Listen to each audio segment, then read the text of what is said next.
Hari ni aku dengan bini aku bawa anak-anak kami pergi hiking Bukit Batu Putih. Semua dah ready? Ready! Macam biasalah kalau hari Minggu main kat Bukit Batu Putih ni mesti ramai orang. Kalau hangpa main Bukit Batu Putih ni bawa anak-anak pun tak ada masalah sebab laluan dia mudah je. Untuk kali ni aku bawa ikut trek Monkey Bay. Dia akan turun dulu baru naik ke puncak Bukit Batu Putih.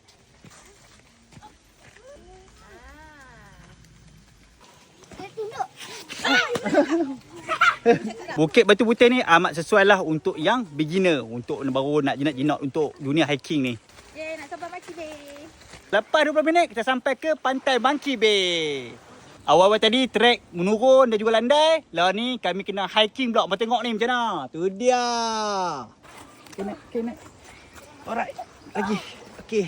Pegang je. Jam, Okey. jam. Okey je. Okey. Okey. Boleh. Kita tengok tanah tu basah.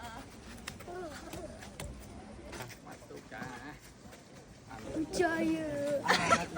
Akhirnya anak-anak aku ni semua sampai juga dekat sini. Jadi kami tunggu dulu orang settle kat atas. Baru kami naik. Sebab ramai sangat kat atas ni. Macam biasa dekat atas ni ada jual ayak dan juga aiskrim. Dah settle makan aiskrim. Jom kita naik ke puncak Bukit Batu Putih.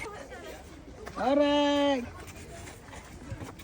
Kami dah sampai puncak Bukit Batu Putih. Lepas ni hampa nak kami pergi mana pula? Hampa boleh komen kat bawah.